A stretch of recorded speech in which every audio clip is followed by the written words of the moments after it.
Welcome to the Bitcoin Nova. Today, I'm here with Paula. I'm so excited to talk to her because she started my journey into overcoming my fear and having my own podcast. We'll get to know Paula more today. I'm so excited. Thank you for joining me.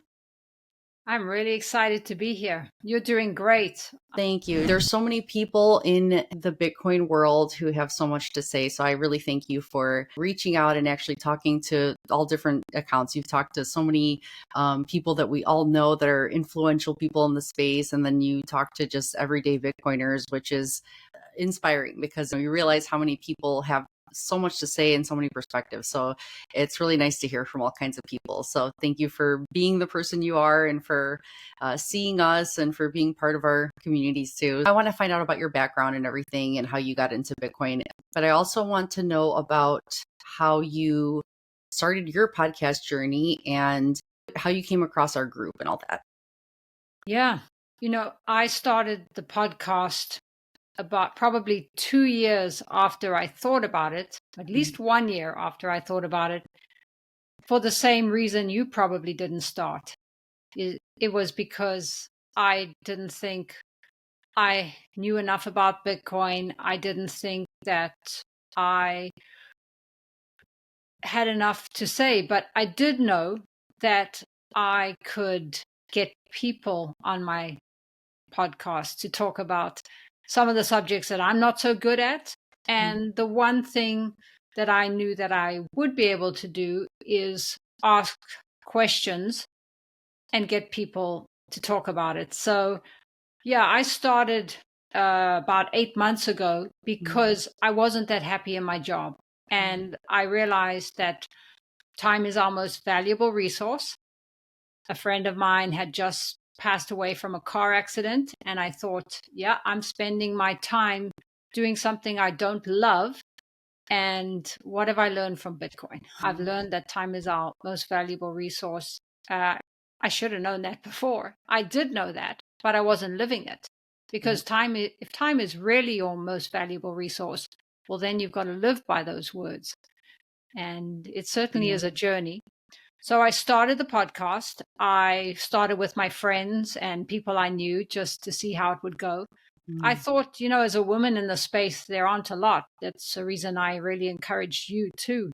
And I see how quickly some of the young guys take off. And my journey has been so slow compared to many of them. But I've also learned not to compare myself. I have a voice that appeals to some people, and you will have a voice that appeals to other people. And we need to get the word out about Bitcoin. So I encourage everybody who really wants to go this way to just move ahead. That's really great to hear. Yeah, I think that it's important because we don't want to do it because we care about ourselves. We care about the mission of trying to teach people about it because there's so much lack in education when it comes to regular people that just have no idea what this is or this movement that's happening. So you're right. If there's different people out there that can reach certain audiences, everybody clicks with someone different, like you that orange pill moment will happen for different reasons for everybody. It's nice to hear all these different perspectives and kind of shape your thoughts about it. Once you realize like what happened to you is terrible, and I'm sorry about your loss of your friend, but it takes something like that for you to actually get over your fear. And when this tragic event happened in your life, you feel like that is such a painful thing that it almost hardens you more. So you kind of feel like you don't have the same fear that you used to have, especially knowing that your time is limited and you should do what you want. Doing these podcasts, especially about Bitcoin, and it's so transformative, and you're putting yourself into the internet for all time, so people could look back at these videos and see them and see these early pioneers as like a part of history out there on the internet, exploring this world and teaching people. So it's really powerful and valuable. How did you find our community? Well, once I started these videos, I started getting into X, and it's the best place to go to meet Bitcoiners. Nostr is a great place, but it's a little different and it's not quite the same interaction. And I just happened to stumble across your community. I'm not sure how it actually worked, but I saw how positive you all were. And I saw how a community of people focused on Bitcoin can be really a positive force. And I also see, I'm an introvert. I'm not shy, but I'm an introvert. And I'm the kind of person, if I can do it by myself, I will. Yeah. But I think in this world, we need a community to bring this message forward. I cannot just do this by myself. And although I haven't started a community myself, I am part of your community. I'm part of other communities. I've met some wonderful people there and had some wonderful interviews with people from your community and other communities. So I think it was just the next step for me to get myself more involved in the actual community, since I don't do many meetups because I'm always editing videos. Yes. Well, I feel like the same as you, and it might be very similar with a lot of people who discover Bitcoin. I feel like we're those outside the box thinkers that kind of are thoughtful and deep. Like I don't have very many real life friends because I feel like people don't think a lot like I do. So I do like to have these deep thoughts. I do like to think about how the world works. And I feel like a lot of people don't have the same interest in Bitcoin because that's where it ultimately leads to when you have these questions. And I do find myself to be more of an introvert, but I do love speaking to people. And I am a hairstylist. I own a small business with my mom, and we, speak to people all day. And I feel like that kind of helped me break out of my shell of being socially kind of quiet, because I do have to speak to my clients. And then it made me realize, which is, I think, a stepping stone for the podcast, is there's so many people that I think are not even in the mood to talk and like they won't have much to say during our appointment. But as I start speaking to people, I find out the most interesting things about them. And we ended up having the best conversations.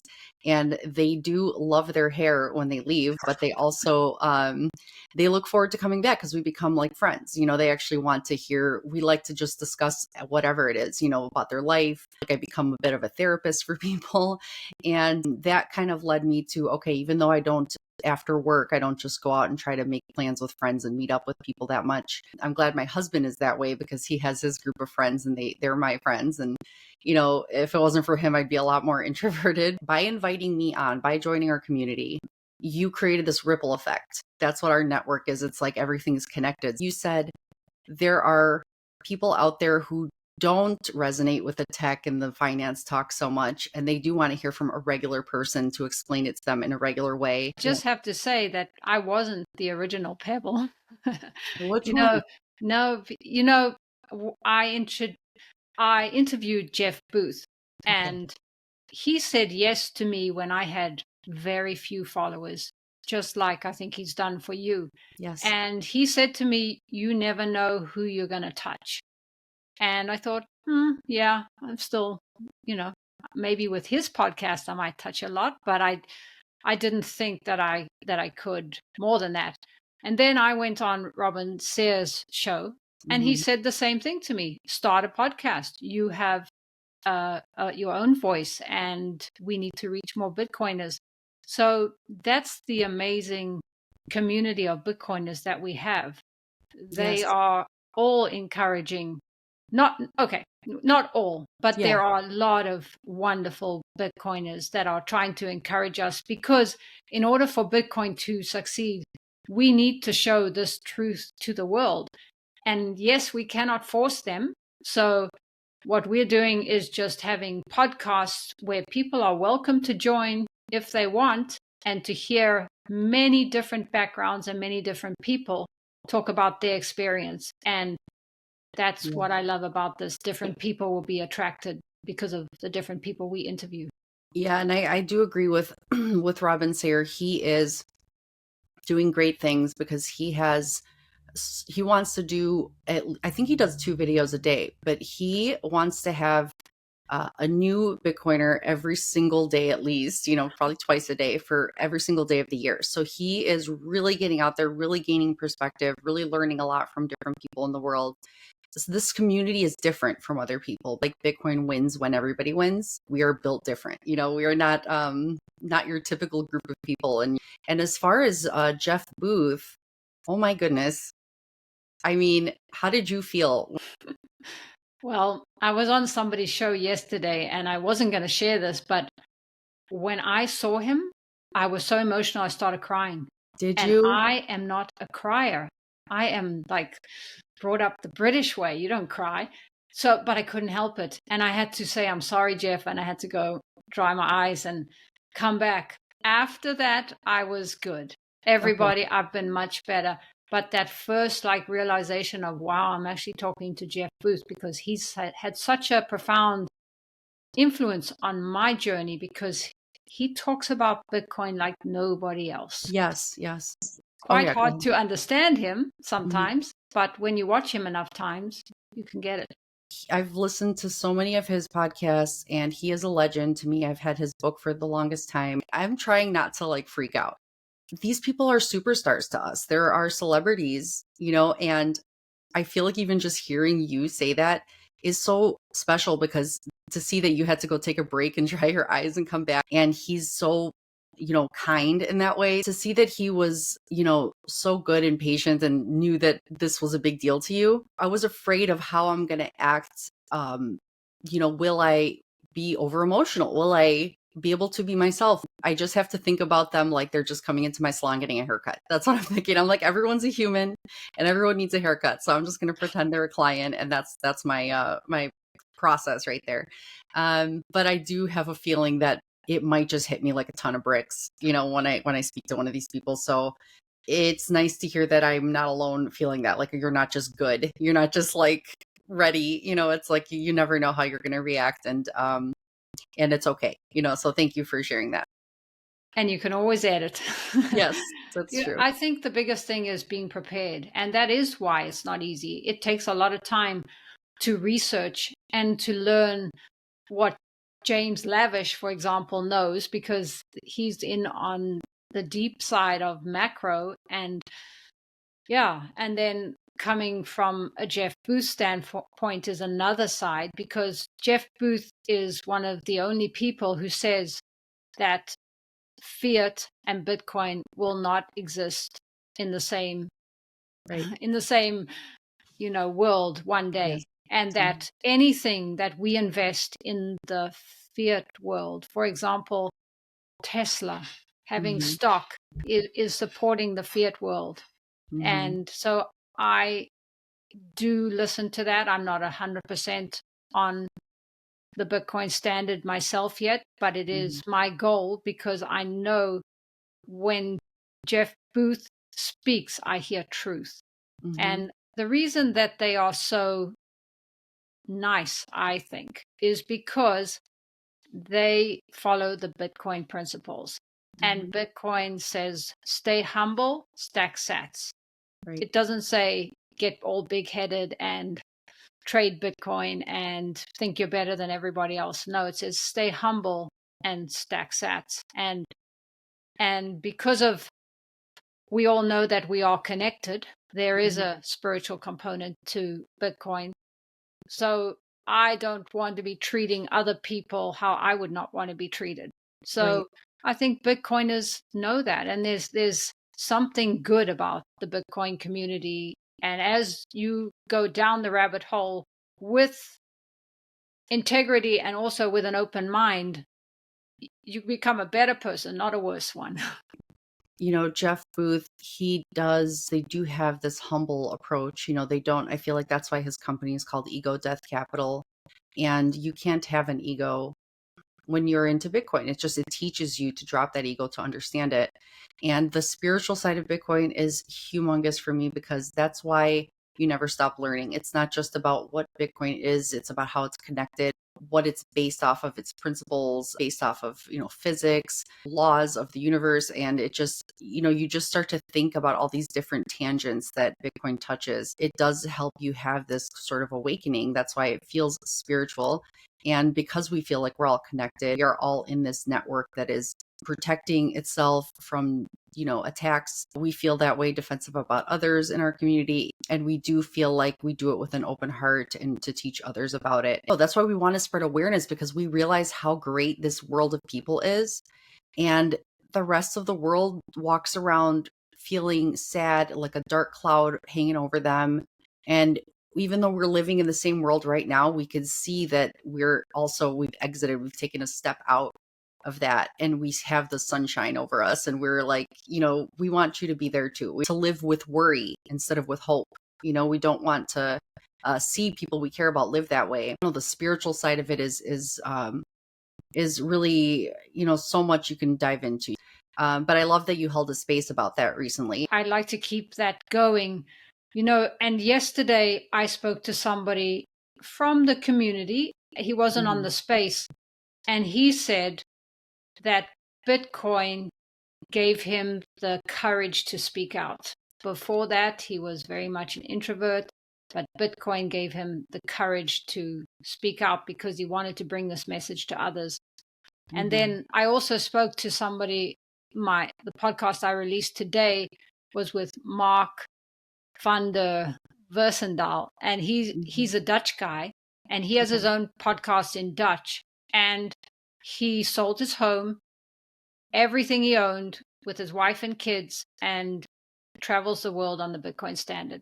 And he talks about, he starts about the spiritual side of it and how he had a spiritual awakening, but that he says too, it's not easy. And I don't think the Bitcoin journey is always easy, because we do have to deal with the volatility. Even if we don't focus too much on price, we have to deal with family members saying, what are you doing? Maybe not everybody, but some people don't understand.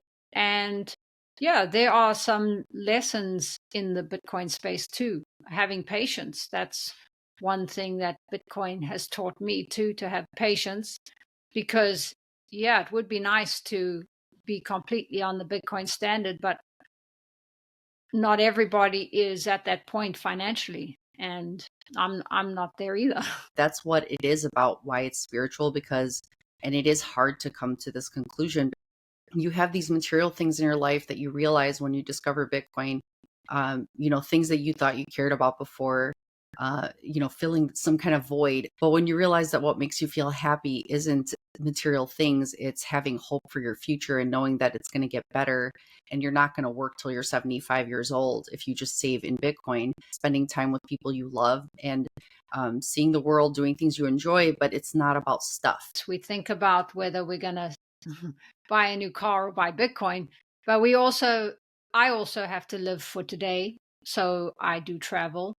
I just have to find the balance, but I no longer spend on things that are just frivolous and just to buy and have things, because being a realtor, I have seen how much people have that they don't even look at. And that was my first realization, and including my own family and my own self, that I have too much that I'm just keeping there for one day. And what's the point? I think for me, Bitcoin has also led me to being a little bit more of a minimalist. When you're creating more time for yourself, you're creating more space for yourself. So Bitcoin is time. And every time I see that word time, I think about the word Bitcoin, but it's also space. And I wonder how many of us have that minimalist idea. Yeah, I often think, what type of people are attracted to Bitcoin in the beginning? A lot of us, it doesn't feel like we're early, but in the big adoption phase, we are early. We're 16 years in, but there's less than 10%, maybe even less than 5% of the world who really understand Bitcoin. And yeah, I just think about what type of people. I know there are personality types that people have told me about that are attracted to Bitcoin, but I think it's also people who are open-minded, curious, and of course, people who see the problem with the fiat system. That's why I like to find out from guests what interests they had prior to Bitcoin? Did you wonder about the world around you? Did you wonder about space? Did you wonder about getting answers spiritually?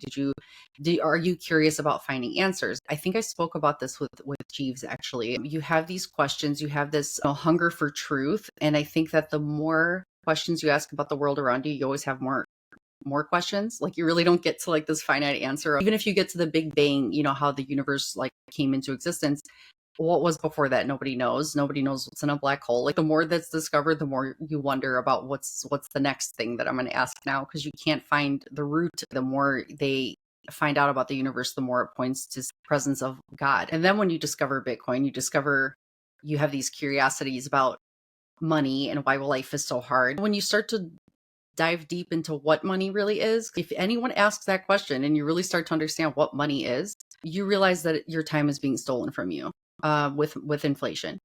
And when you find Bitcoin, you feel like you finally found an answer to a truth that you've always been searching for truths out there.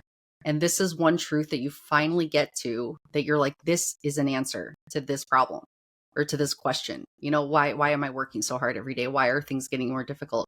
It's engineered that way. It's not right. It's like the system that we're currently in causes a major wealth gap. Like this finite, truth of like, yes, now I got an answer. It's very empowering. I don't know if you saw this, but I was actually watching the documentary on HBO. I think it's called Money Electric. We had a friend that told us about it.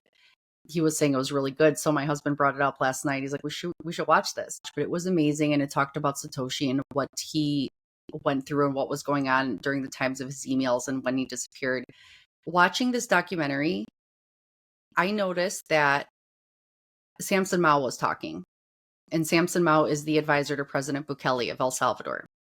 I spoke recently with Bevan Waite. I tried to reach out to Samson Mao to see if he would be on my show just for the hell of it. So he was nice enough to respond to me and say, no, I'm pretty busy right now, but you could email me here and see, if somebody from my team is available.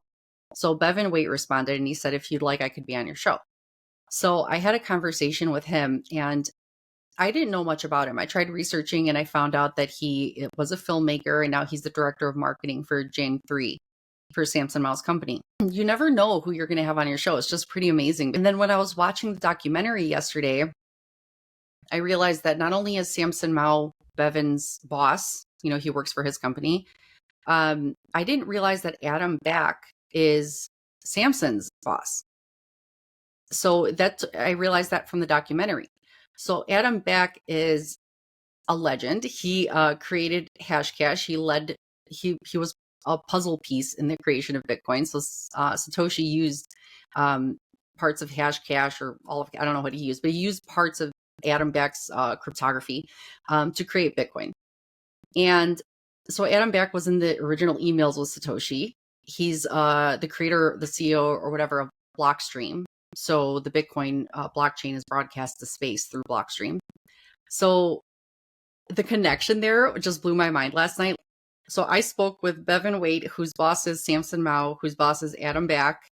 So I'm like 3 steps away from like someone who talked to Satoshi directly. That's how early we are. That's how we're able to talk to these legends, that do these amazing things, that work for these amazing companies, that have direct connection with Satoshi. So it was just crazy to me. Those are 2 great documentaries to watch. I feel like I could talk about Satoshi all day long. He was such a visionary that was able to not only see the problem, but understand that he had to stay anonymous. And I was just thinking about Satoshi. I haven't looked into him as much as you, but the one biggest gift that he gave the world and then walked away, that is one of the biggest ego-less acts that anyone has done. Because imagine what people would think of him if he came out and said, I created it and proved it. Mm-hmm. That takes a huge amount of no ego to be able to let all that credit go. And plus all of the coins in his wallet, over 1 million, that he has not touched. So it starts at the top, right? Even though we have no leader in Bitcoin, it's because he planned it that, or whoever planned it that way. But it started right with him. Yes, that's what I think a lot of the root of the spiritual part of it comes from. Because when you learn about Satoshi, you think this person had an inhuman level of conviction, but to be able to walk away and have his ego like completely not part of it. It was just very inhuman. It's like anybody else would have wanted to, take credit, or he's just a very big role model for people to see that this person did this, he gave us this gift, and he just disappeared. And it doesn't feel real, but it did happen, and it is real. And you talk about 6 degrees of separation. A trainer in my gym trains Nayib Bukele in Miami when he visits. And I've known this guy forever, and he just started talking about Nayib Bukele there. I'm like, why are you talking about Nayib Bukele? Oh, because I train him. I said, really? I said, do you own Bitcoin? Yeah, some. Wasn't into the Bitcoin, but yeah. So I would love to go meet him, but I unfortunately tag along to a training session with his Secret Service. I don't think it's possible, but it just shows how you just don't know. Bitcoiners are everywhere. They're regular people, and we all want a better world. That's so crazy that you go to the same place and your trainer, and that's funny that your trainer is connected to this person and just thinks, yeah, I have some, but it's not that big a deal. But yeah, it's like, look at that. Like, you go to the same place that he goes to. He's got Samson advising him, and Samson is direct contact with Adam Back. I didn't know that was his boss. That's just unreal. Obviously, Nayib Bukele doesn't work out in that gym because he works out in wherever he stays in Miami because he's too guarded. But yeah, it's just incredible. So you're in Miami right now? Yeah. So I live in Miami. I've been here since college. I came here to play tennis on a tennis scholarship, and I ended up staying. But I spend a lot of time in Zimbabwe and Africa where my family live. And so I see both parts of the world. I see what goes on in Africa with the even worse inflation, even worse money, and people still don't really see the problem. They just keep trying to move forward with that same bad system. And then I come here and I see obviously a little bit better currency and better system, but still for people living in the US, making a general wage, like you said, it's like a treadmill, because working from young to when you're in your 70s just to try to then enjoy your retirement is crazy. And we go back to what you mentioned. The reason I started looking for Bitcoin was because I didn't feel a sense of purpose in my life. So once I found, well, I didn't find purpose, but I started looking. I took courses with Bob Proctor, who's a Canadian, who's passed away now, but his first thing was you got to find your purpose. Everybody has a purpose.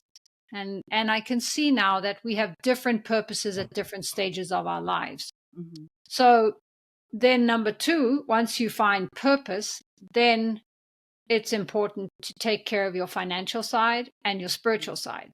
And I wasn't taking good care of my financial side. And so that brought me to looking into Bitcoin, because it was beating all the other assets, out of the water. When you look at anything priced in Bitcoin is going down in value over the last 15, 16 years.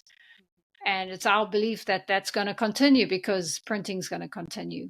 And the fiat system is a debt-based system. And not only that you say purpose, it's not just, okay, you found Bitcoin and that gave you purpose, but also finding out with the tragedy that happened with your friend and realizing and also connecting the fact that Bitcoin is so important and you understand it, and then realizing that, your time is limited, just like how Bitcoin is limited. And you feel like your purpose is not just to understand it, but to spread the word. So it's like it gives you more purpose to do what you're doing now, to feel fulfilled, to not just be working, doing a job you don't love, to actually do something you're passionate about, which is, trying to share the word, trying to touch people that you didn't realize you would be able to touch.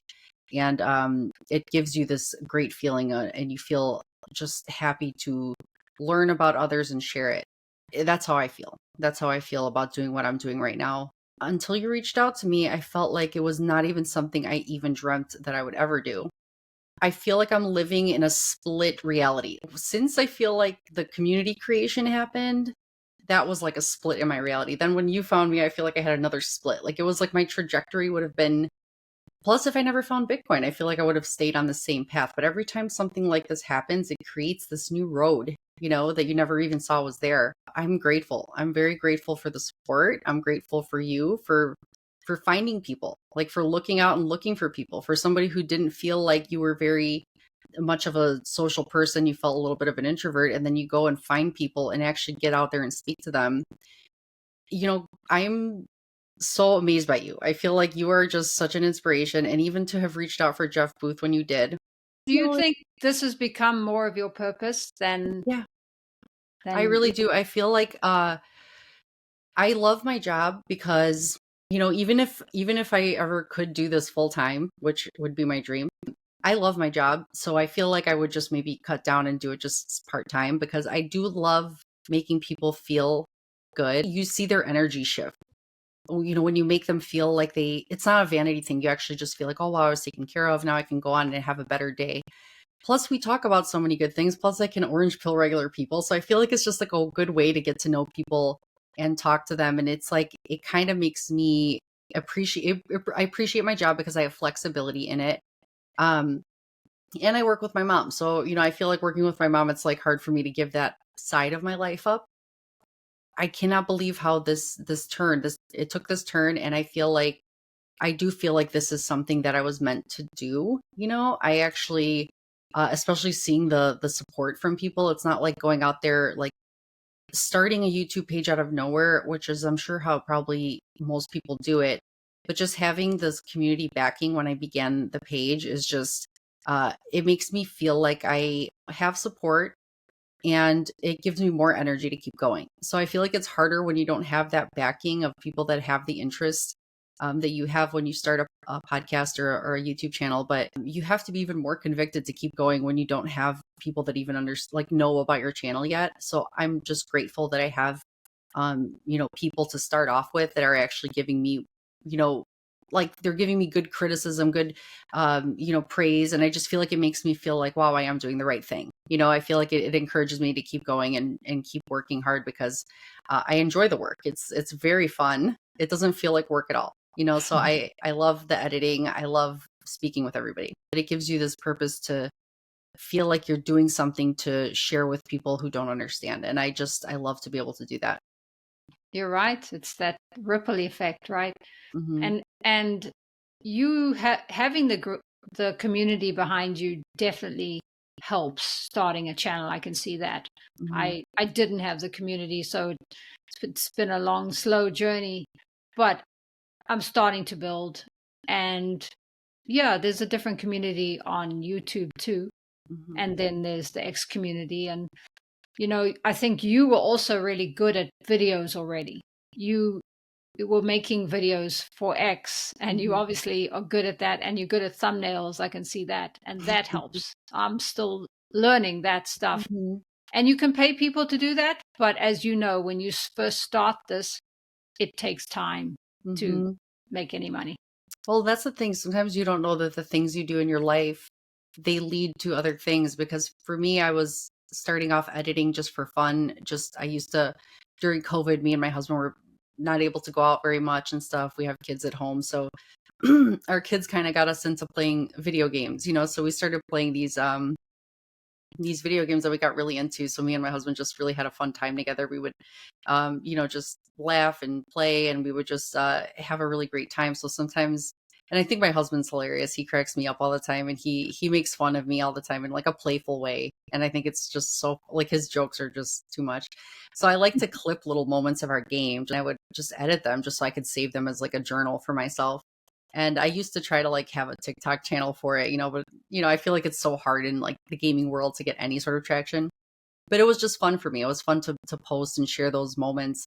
And I think that's where my practice came in for the editing because and then once I stopped like posting as many of those things, I got involved with the communities. I did see so many great accounts. So I thought, why don't I just make something and just highlight these accounts and it'll make them feel good about themselves. And it really did. People were just hyped up about it. And it was just really cool to be able to use it for something. And then I didn't even expect to go this far and use it for editing YouTube videos and actually putting out highlight clips of podcasts. I just never expected it to go this route. It was just kind of like one thing led to the other.